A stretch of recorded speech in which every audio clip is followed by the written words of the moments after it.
civilisation ne meurt pas si aisément.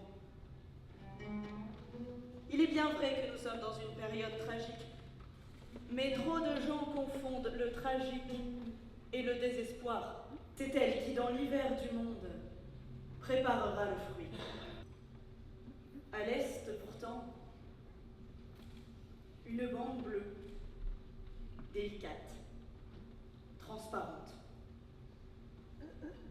Impossible de la regarder, ni se mêler de tendresse. À la même époque, pourtant, les caroubiers mettent une odeur d'amour sur toute l'Algérie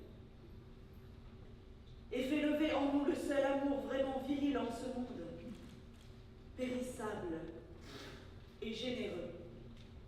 La nature et les femmes étant plus sauvages. Oran a ses déserts de sable, ses plages. La mer gronde un peu en contrebas.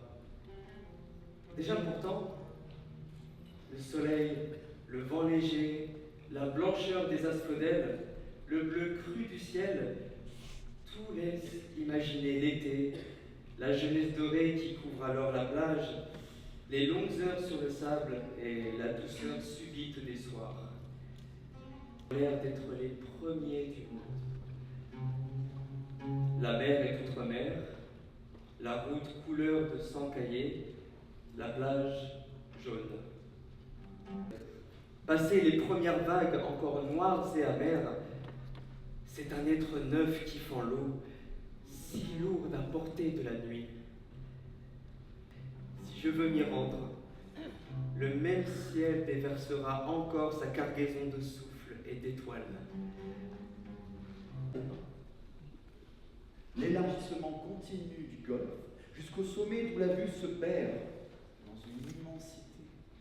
À Alger, accepter sans réserve que les Oranais ne savent pas vivre.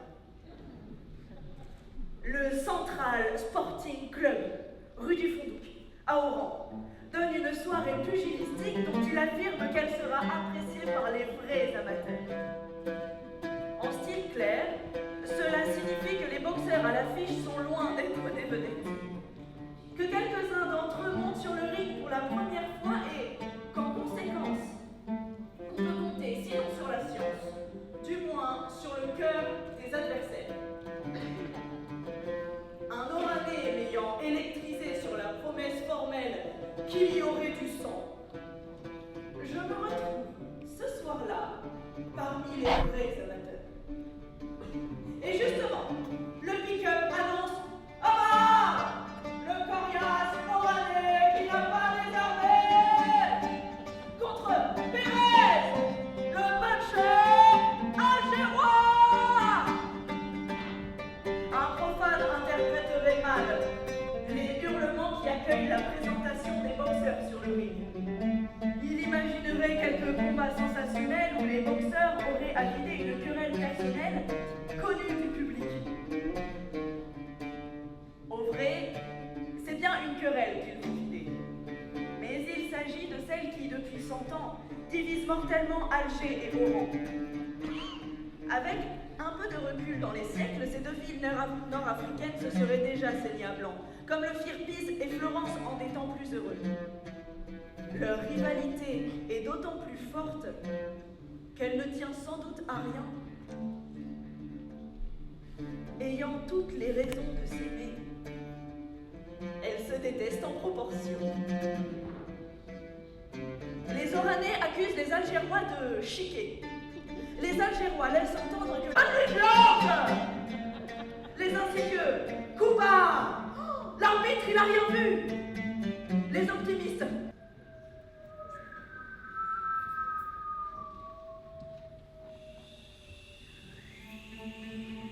Dans cette splendeur aride de Djemila, il sifflait depuis une trouée entre les montagnes, loin vers l'est, accourait du fond de l'horizon et venait bondir en cascade parmi les pierres et le soleil. Sans arrêt, il sifflait avec force à travers les ruines, tournait dans un cirque de pierres et de terre, baignait les amas de blocs grêlés.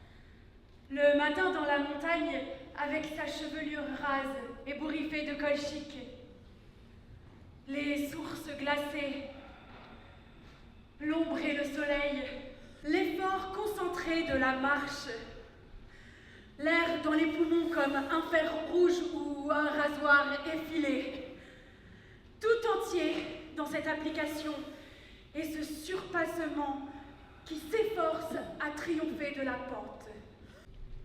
Le froid devenu plus sec piquait ses joues. Et des piétinements incompréhensibles. Un peu plus loin, Ces courts instants où la journée bascule dans la nuit, faut-il qu'ils soient peuplés de signes ou d'appels secrets pour qu'Alger en moi leur soit à ce point lié, mis en verre? Dans le ciel, soudain vidé de son soleil, quelque chose se résorbait dans l'air. Presque aussitôt après, parsemait des éclats de glycine et d'aubépine dont le cheminement reste caché à l'intérieur. Un vent doux, le golfe immense et plat, du désir fort et simple, et l'absurdité de quitter tout cela. Que des gouttes de lumière et de couleur qui tremblent au bord des cils.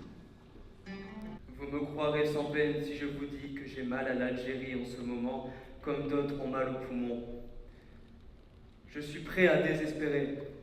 J'ai grandi dans la mer, et la pauvreté m'a été fastueuse. Puis j'ai perdu la mer. Tous les luxes alors m'ont paru gris, et la misère intolérable. J'y ai puisé tout ce que je suis, et je n'ai jamais séparé dans mon amitié aucun des hommes qui vivent, de quelque race qu'ils soient. Bien que j'ai connu et partagé les misères qui ne lui manquent pas, elle est restée pour moi la terre du bonheur, de l'énergie Et de la création. Et je ne puis me résigner à la voir devenir pour longtemps la terre du malheur et de la haine.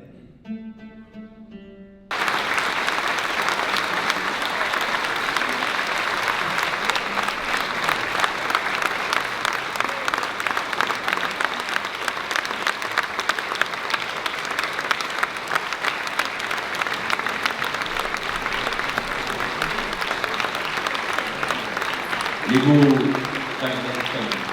viennent de nous portés par la jeunesse, par la musique, par la sensibilité et la justice. Ils nous rappellent que l'attachement à une terre, à une langue, à une idée de la dignité humaine peut traverser les siècles. Camus n'a jamais cessé de chercher la vérité sans renoncer à la beauté, de défendre la justice sans perdre la tendresse. Désormais, son nom est inscrit dans ce lieu de savoir et de culture, à Nice, ville de dialogue et de mémoire. Ce moment fut un hommage, mais aussi une promesse, celle de ne jamais oublier ce que Camus nous a légué.